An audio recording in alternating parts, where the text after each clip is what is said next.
대단한 세계사 대세 이명입니다. 오늘은 로마 사진도를 잠시 멈추고 다른 세계사 얘기를 좀 해드리려고 합니다. 그동안 너무 정통 진도만 나간다 이런 얘기를 듣기도 했고요. 그리고 최근 논란이 되는 한 인물을 통해서 떠올랐던 세계사적 이야기가 있어서 함께 좀 나눠보려고 합니다. 로마 사진도를 기다리셨던 분들께는 정말 죄송합니다. 며칠 기다려주시면 로마사 영상 바로 이어서 올려드리도록 하겠습니다. 최근 백선엽이라는 인물이 죽었습니다. 그리고 그는 죽어서 과거 6.25 전쟁 때 그가 세웠다는 전공으로 인해서 국립묘지에 들어가게 됩니다. 이 과정에서 논란이 발생했습니다. 왜냐하면 그 백선엽이라는 인물이 살아오면서 옛날 일제시대 때 그가 선택했던 삶의 모습 속에 친일의 행적이 있었기 때문입니다. 이래서 논란이 발생을 한 겁니다. 친일의 행적이 있는 그가 국립묘지에 들어가는 것이 맞는가 맞지 않는가 이런 논란부터 시작을 해서요. 심지어는 그가 했던 그 행위들을 이게 친일이 맞아? 아니야? 뭐 이런 논란까지 전개되는 이런 모습을 보게 되었습니다. 우리 황연필 선생님도 이 백선엽의 그 모습에 대해서 강력한 어조로 설명해 주시는 모습 제가 봤습니다. 자, 저는 이러한 논란 속에서 저도 질문을 받았습니다. 다른 나라에는 이런 평가를 받는 인물이 없는가? 또는 그런 인물이 있다면 그 나라에선 그 인물을 역사적으로 어떻게 정리를 하고 어떤 논란이 전개가 되고 있는가? 이런 질문을 받아봤습니다. 그래서 떠오른 인물이 프랑스의 페탱이었습니다. 여기서 미리 좀 전제를 하고 가자면은요. 이 백선엽과 페탱의 삶이 일치하거나 그러지 않아요. 유사성이 조금 있어서 제가 떠오른 겁니다. 또 질문도 받고 했기 때문에 그래서 이 시간에 이 페탱의 삶을 한번 말씀을 드리면서 이런 그 침략을 받은 국가의 주요 인물로서 어떠한 선택을 했어야 하는가 함께 생각을 좀 해보려고 합니다. 자, 그럼 페탱의 이야기로 들어가 보도록 하겠습니다. 페탱은요 1856년생이고요 프랑스의 군인이었습니다. 프랑스의 장교였고요. 그가 이제 군인 생활을 하다가 1차 세계대전을 맞이하게 됩니다. 그리고 1차 세계대전 때 맹활약을 하게 되었습니다. 그리고 가장 결정적인 건 1916년 그의 나이 61세 때 베르댕 전투에서 큰 전공을 세우게 됩니다. 이 베르댕 전투는요 1916년 2월 달부터 12월 달까지 무려 10개월 동안 독일의 엄청난 침략을 프랑스가 막아낸 사건이었습니다. 자, 이때 맹활약한 지도자가 페탱이었습니다. 이 베르댕 전투를 페탱이 승리로 이끌고 독일에게 패전을 안겨주면서 정말 국민적 영웅이 됩니다. 이 베르댕 전투는 1차 세계대전 전체를 통틀어서 연합국 세력이 승리를 거두는데 크게 기여한 여러 전투 중에 하나로 높이 평가를 받습니다. 그리고 페탱은요 1차 세계대전 때 굉장히 긍정적 평가를 많이 받았어요. 1차 세계대전 제가 나중에 한번 정리를 쭉 해서 영상을 좀 제공해 드릴 계획입니다. 머지않아서 준비해서 좀 추진을 하도록 하겠습니다. 아무튼 1차 세계대전은 무기가 매우 살벌해지던 시기였습니다. 장갑차 나오고 막 독가스 나오고 전투기 막 나오고 기관총 나오고 이런 것들이 이 무기들이 막 개량되던 시기였어요. 사람 많이 죽이려고. 자, 무기는 이렇게 끊임없이 개량이 되는데 전술은 그 개량을 따라가고 있지 못했습니다. 그런데 페탱은 이 엄청난 화력의 살벌함이 전개되는 그 과정 속에서 전술도 그에 맞게 변화를 준 인물로 평가를 받기도 합니다. 그리고 그는 1916년 베르댕 전투를 승리로 이끌고 1차 세계대전 이후 프랑스 국민적 영웅이 됩니다. 프랑스의 원수라는 명예로운 칭호도 얻었던 인물입니다. 자, 이렇게 국민적 스타가 된 그는 이제 프랑스에서 국방장관도 역임을 하고요. 이후 내무장관도 역임을 하면서 프랑스에서 군사력 강화, 국방 강화, 또 군비 확장 이런 것들을 추진하려고 합니다. 대표적인 것이 이제 프랑스에서 1차 세계대전 이후 마지노선 요새라는 것을 건설을 하게 됩니다. 이 마지노선 요새에 대해서도 제가 나중에 충분히 한번 따로 설명해 드릴 날이 올 거라고 생각을 합니다. 아무튼 방어전을 경험했던 프랑스가 이 방어전의 중요성을 느껴서 방어전을 위해서 엄청나게 견고하고 거대하게 요새를 만들어 놓은 것이 마지노선 요새였습니다. 여기에 페탱도 많은 관여를 하면서 이 마지노선 요새 건설에 개입을 했었습니다. 그런데 이렇게 국방 강화 군비 확장을 꿈꾸던 페탱에게 있어서 당시 프랑스 상황은 뭔가 맞지 않았었습니다. 일단 프랑스 정권 자체가 좌파적 성격의 정권이었고요. 군비 확장에 관심이 없었습니다. 오히려 군비를 축소하려 하고 있었습니다. 그리고 당시 프랑스 국민적 분위기가요. 너무 거대한 전쟁을 경험했기 때문에 이렇게 무기를 막 늘리고 하는 것에 대해서 매우 기피하는 모습을 보이고 있었습니다. 여튼 이 페탱과 당시 프랑스 상황은 뭔가 분위기가 맞지 않았었다는 거예요. 그리고 페탱도 이미 또 나이가 많이 있었기 때문에 은퇴를 준비하려고 했는데 스페인의 대사로 가게 됩니다. 당시 스페인은요, 프랑코라는 파시스트 인물이 집권을 하고 있었던 국가였어요. 거기에 이제 페탱이 가서 대사 역할을 하면서 머물게 돼요. 그리고 얼마 후 2차 세계대전이 터지게 됩니다. 2차 세계대전이 터지고 독일군이 침략을 해오는데 마지노선 요새는 역할을 하지 못하게 됩니다.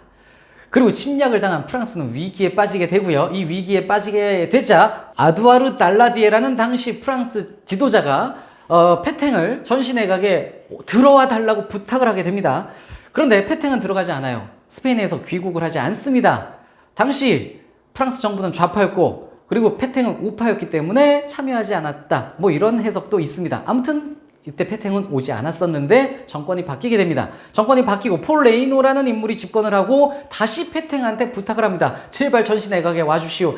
그때 이제 페탱이 스페인을 떠나서 프랑스로 오게 됩니다. 당시 스페인의 지도자였던 프랑코가 페탱이 이 프랑스로 돌아가는 것을 말렸다고 해요. 지금 전쟁 다 지금 지게 생겼는데 가서 무슨 꼴을 당하려고 가십니까? 라고 말렸는데 페탱은 프랑스로 돌아와서 전시내각에 참여를 합니다. 이 전시내각에는 페탱 외에도 드골이 있었습니다. 자, 드골이라는 인물은 이후 독일에 맞서서 프랑스의 레지스탕스 이런 항전을 이끌고 또 영국에 가서 이 프랑스 망명 정부를 이끌었었던 바로 프랑스 저항의 인물이었습니다. 이때 드골은 계속 결스 항전을 이제 주장합니다. 독일에 맞서 계속 끝까지 싸워야 된다라는 주장을 하게 되는데 페탱은 이 패전은 현실이다 이거예요. 이길 수 없다. 그래서 항복하고 훗날을 도모해야 된다. 이런 입장을 보였습니다. 결국 드골은 망명을 가고요. 페탱이 이제 총리가 되어서 독일에게 항복을 하게 됩니다. 휴전협정을 맺는데 사실상 이게 항복이었거든요. 그래서 프랑스가 어떻게 되냐면요. 프랑스 전체 5분의 3이 독일에게 넘어가고요. 프랑스의 5분의 2만 남게 됩니다. 이 5분의 2 남은 프랑스를 이제 페탱이 지도하게 되는 거예요. 이 5분의 2 남은 페탱의 중심지가 비시라는 곳이었습니다. 그리고 비시의 정부가 세워지고 그 비시 정부의 수반이 이제 페탱이 되는 것입니다. 자, 페탱이 이제 이 프랑스 비시 정권을 이어가게 되는데 페탱의 선택이 맞았는가 틀렸는가 이런 논란부터 이제 시작이 되는 겁니다. 자, 페탱은요, 결국 5분의 2 정도 남은 프랑스를 이제 지킨 것이었는데, 이때 이제 페탱의 모습이 이제 다각도로 나오게 됩니다. 한번 여러분들 좀 들어보시면서 좀 생각을 해보시기 바랍니다. 독일군 2명이 살해당하는 일이 발생을 했어요. 그러자 히틀러가 자신이 잡아놓은 프랑스 포로 100명을 죽이겠다고 합니다. 이에 대한 보복으로. 그러자 페탱이 포로들 죽이려면 날 먼저 죽여라. 이래서 포로 100명의 목숨을 구한 일이 있었습니다. 평가받을 만하죠. 그런데 반면 페탱은 이 프랑스 포로들을 프랑스로 송환하는 일을 하지는 않습니다. 그래서 이제 이 선택이 맞는 것인가 또 논란이 발생을 하게 되는 것이고, 또 하나 히틀러가 유태인 억압하고 학살하고 했던 이야기 여러분들 많이 아실 겁니다. 히틀러가 유태인들을 박해할 때 페탱은 어떤 모습을 보이냐면요, 히틀러 점령 지역에서 유태인들 가슴에 유태인들을 표식하기 위해서 이 붙였던 노란 별딱지를 페탱은 안 붙이게 합니다. 프랑스에서 안 붙이게, 자신의 영역에서 안 붙이게는 하는데, 그런데 유태인들 관리들을 다 잘라버리고 유태인들을 색출하여 넘기는 이런 일을 저지르고 말았습니다. 그래서 히틀러의 유태인 차별, 유태인 박멸에 합류를 해줬다는 또 이런 비난을 받게 됩니다. 그리고 또 다른 모습, 이 프랑스 군대를 가지고 독일군에 전혀 협력하는 모습을 보이진 않았습니다. 프랑스 군을 가지고 독일군을 도와주지는 않았었는데, 그런데 프랑스의 막대한 군수물자, 식량, 그 다음에 프랑스인들의 이 노동력을 독일에 지원해주는 모습을 결국 보였습니다. 그리고 결정적인 것, 프랑스 경찰을 동원해서요, 독일에 저항하는 레지스탕스 대원들 색출하여 잡아 넘기는 일을 해버리고 말았습니다. 이것 때문에 페탱은 많은 비난을 받게 됩니다. 그리고 결국 이 페탱의 선택이 옳지 않았다라는 것을 보여주는 장면이 2년 후에 전개가 됩니다. 페탱이 독일에게 항복한 것이 1940년이었는데요. 1942년에 결국 이 휴전협정을 히틀러가 깨고 남쪽으로 쳐들어와서 이 비시 정권 그 영역까지도 독일이 다 점령을 해버립니다. 그리고 얼마 후 페탱은 독일로 압송됩니다. 독일 입장에서 페탱의 쓸모가 없어진 것이죠. 페탱은요, 이제 독일에 끌려가 있다가 히틀러한테 부탁해요. 나 프랑스에서 여생을 보내다가 좀 죽게 해주시오라고 부탁을 하지만 히틀러는 보내주지 않았습니다. 그리고 전쟁이 끝나고 나서야 1945년 페탱은 프랑스로 돌아오게 되는데 1차 세계대전의 프랑스 영웅이었던 그 페탱이 프랑스로 돌아왔건만 프랑스의 국민적 여론은 매우 싸늘했습니다. 그를 영웅으로 보는 시각은 거의 없고 반역자로 보는 시각이 만연했습니다. 그리고 1945년 7월 결국 페탱은 법정에 서게 됩니다. 그가 보였던 독일 협력의 모습에 대한 재판이었습니다. 자, 페탱은 이 재판 속에서 자신을 끊임없이 변론합니다. 나는 프랑스의 국익을 지키기 위해 애썼다. 내가 프랑스 국가를 위해서 얼마나 애썼는지 이제 증명될 것이다. 막 이런 주장을 하기도 했으나 결국 재판장에서 페탱은 사형 선고를 받고 말았습니다. 그런데 이때 나이가 거의 90이 가까운 1856년생이니까 1945년이면은 한국 나이로 거의 90살, 89세 뭐 이런 상황이잖아요. 이 페탱이요, 독일과 휴전협정 맺던 그 시절, 그때가 벌써 이미 80세 중반이었어요. 그래서 프랑스에서 이런 얘기들도 많이 한답니다. 80세가 훌쩍 넘은 그가, 1차 세계대전 영웅이었던 그가 이 80 중반 나이에 굳이 히틀러한테 본인이 나서서 이런 일을 했었어야 됐는가, 이런 비난을 페탱이 결국 받게 되는 것이죠. 자, 너무 나이가 많아서 사형 선고를 받긴 했으나 사형을 집행하지는 않았고요. 일두의 교도소로 보내지게 됩니다. 그리고 페탱은요, 1951년 그 일두의 섬 교도소에서 결국 죽음을 맞이했고요. 그리고 그는 결국 그 섬에 묻혔습니다. 프랑스 본토에 돌아오지도 못했습니다. 자, 이렇게 끝난 것이 페탱의 삶인데, 그럼 이제 이후 프랑스에서 이 페탱에 대해서 어떠한 평가가 이루어지고 어떠한 논란이 있었는지 좀 한번 말씀을 드려보도록 하겠습니다. 일단 1945년 전쟁 끝나고 난 후 프랑스에서는 그를 정리한 겁니다. 사형 선고 내려버린 거예요. 역사적 정리 그때 딱 됐어요. 근데 이제 시간이 가면서 일부 보수 세력에서 이 페탱을 이제 존경하고 찬양하는 그런 모습들이 나타나게 된 거예요. 그래서 일두의 섬 페탱의 무덤을 참배하는 사람들도 있었고요. 하지만 시간이 가면서 이 숫자는 굉장히 점점 줄어들었다고 합니다. 아무튼 이런 모습들이 있었고요. 1차 세계대전의 어떤 전공을 기억하는 사람들이었겠죠.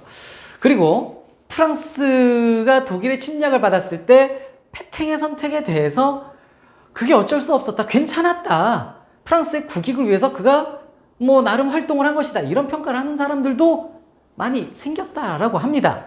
1990년대 중반에 설문조사가 한번 있었어요. 조사가 있었는데, 이 페탱에 대해서 조사가 있었는데, 반역자다! 이런 평가가 약 22%. 그 다음에 역사적 오판자다. 잘못 선택한 그런 사람이었다. 이런 또 여론이 한 24%. 한편, 그가 프랑스의 국익을 지켜낸 사람이다, 이런 평가도 30%가 있었다고 합니다. 물론 이 30%라는 숫자가 주도적인 숫자는 아니었으나 또 무시할 수 없는 그런 퍼센테이지죠. 자, 이런 모습이 프랑스에서도 전개가 된 겁니다. 그리고 최근에는 2018년 11월 1차 세계대전 종전 100주년 기념식에서 프랑스 대통령 마크롱이 연설 과정에서 페탱은 위대한 군인이었다, 이런 발언을 해버렸습니다. 그래서 엄청난 비난과 논란이 전개가 됐었습니다. 이런 시각도 프랑스에 있는 거예요.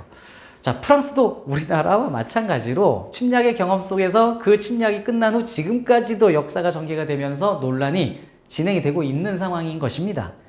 우리나라만 그런 것은 아니었어요. 자, 그런데 저는 이런 얘기를 하고 싶습니다. 세계사를 보면요, 침략하는 국가들이 있고요, 또 수많은 나라들이, 수많은 민족들이 침략을 당해왔습니다. 그리고 이 침략을 당한 국가와 민족에서는요, 침략자들이 떠난 후에 정리 작업을 하게 됩니다. 그 정리 작업 속에서 중요한 것이 인물에 대한 정리 작업입니다. 침략을 당한 국가와 민족 속에서 이 침략 시기에, 그 침략 시기를 살아가던 사람들이 어떠한 삶을 선택했는가에 대해서 냉철한 평가가 이루어져야 된다고 생각을 합니다. 그들은 침략 시기에 많은 선택을 하게 됩니다.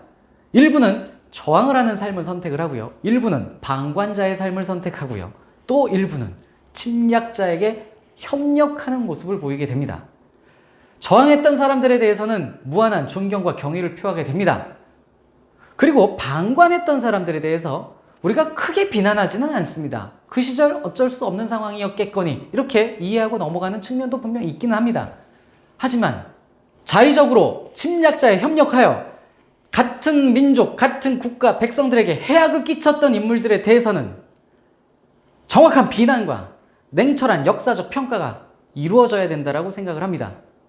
그래야 우리가 역사를 배우는 의미가 있는 것 아니겠습니까? 역사 속에서 우리는 정의도 느끼고 그래야 후대에게 전해줄 말도 있고 앞으로의 미래가 더 밝아질 것이 아닙니까?